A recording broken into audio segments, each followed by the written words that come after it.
as we already know, um, Devin Haney offered Shakur Stevenson 25% split of a purse for them to fight. And we also are going through the same thing when it comes to Andy Ruiz and Deontay Wilder. I believe Deontay Wilder, they offered Ruiz, I think it was 30 or was it 40? Correct me if I'm wrong. But Andy Ruiz believes he deserves 50-50. Now, one thing about boxing is that kind of it what bothers me sometimes about boxing is these fighters, man, like all of them, Shakur Stevenson, Devin Haney, Deontay Wilder, Andy Ruiz. All these dudes have been champions. We already know Wilder's held the WBC belt. Andy Ruiz has held the WBO, the IBF, WBA. Uh, Shakur Stevenson, he's held, I believe, the WBO at 130, and I think it was the WBA at 126. I think it was the WBA. I'm not too sure. I think it was the WBA or WBO. And then Devin Haney, he is now undisputed. He has all the belts at the lightweight division. But one thing is common with all these cats, man. Maybe Shakur, he's probably the only one he's probably not quite there like the rest of the other three. But these dudes are all money makers. They're already all millionaires. Shakur is probably teetering on that, but Devin's a millionaire. Andy Ruiz is a millionaire. Deontay Wilder's a mega millionaire, right? So on the person on the A side thing, I hate talking about stuff like this. It bothers me, but I have to right here. I have to just talk about it real quick. On the A side of things, these dudes are offering the smaller amount to the B side, and most of what the way the adage goes, that's the way it's supposed to go. It's supposed to be like that because these dudes are calling the shots. They put in more work.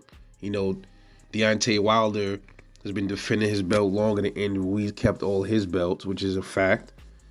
Shakur Stevenson, he's just getting up at 135.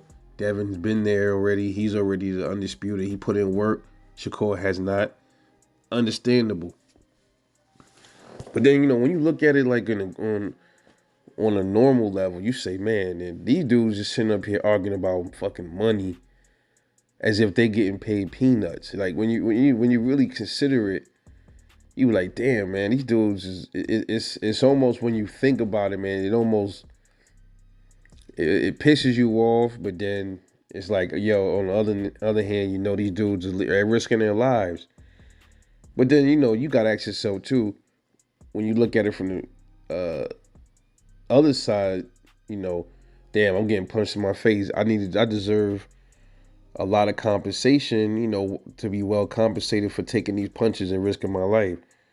But then at that same time, you say, well, damn, what's 25%? 25% is a hell of a lot of fucking money to get punched in the face still. It's almost like a lot of cats, they become ungrateful almost, man. You know how many people a lot of boxers don't even get a chance to make $500,000. These dudes are sitting up here squabbling over, yo, damn, 25%, and I don't know. We don't even know what the budget is. You know what I mean? What if it's like, okay, Shakur and Devin fight, and they got like what, $15 million on the table or something like that. All right. Now what, a 50-50 split would damn near be what, 6 point something a piece? 6, 12. Actually, yeah, about maybe around that. So give or take. So it'd be what, 6 + 6 is 12, and then no, I'm sorry. So like, yeah, if there was 15 million a piece, they obviously maybe 7 a piece. I'm tripping. Sorry, 7 and some change a piece, right? But if they shrunk it down to 25%, obviously there'd be way less. So what, $2-3 million, and you were like, damn, bro, that's Shakur. You haven't even touched that yet. You ain't making nowhere near that amount of money. Damn. Just what's the big deal? You think about it that way, but then when you factor in a whole lot of other stuff, you start thinking like, yo, the more these dudes make, the more they get the pocket. You know what I'm saying? So maybe that's why they like, bro, I think I deserve a little more. Shakur don't deserve 50-50. And Andy Ruiz, I don't think deserves it either. But you can argue why these dudes might want more than what they're being offered. Taking into consideration, like I just said, the more that they make, the more that they get to take home. Because the less they make, they got to still break bread with their team and taxes and all this other stuff. So maybe that's another reason why they be wanting more than what they're offered. You know, and maybe that's something that the A side don't understand when it comes to the little guy that's trying to, make a little bit more. And a lot of times as a boxing fans, like we don't look at it like that because we not considering all the other stuff that's involved in it. So I can see this thing from both sides. From the A side, they the ones that put in a lot of work. They have the right to really direct how much the other fighter really gets, understood.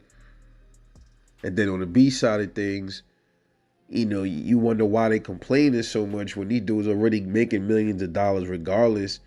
But then also on the B side of things, you got to consider why they might try to ask for more because they understand, hey, well, the more that I get, yeah, they're going to tax more, but I still get more. I still bring more home, and I can break bread with my team and still have, I'll see more of my money. It's kind of like when you go to work and get a paycheck, and yeah, you want to pull a little more overtime, even though they tax the shit, but you're still getting more take home pay. So after everybody already fucking grabbing every bit of your shit out, before you get it. You know what I mean? So it's a kind of touchy topic, man, that I hardly like talking about, but I just figured I just wanted to get that off my chest, man. But anyway, let me know what you think, man. This is Rebel Light Boxing. Catch y'all later on the next one.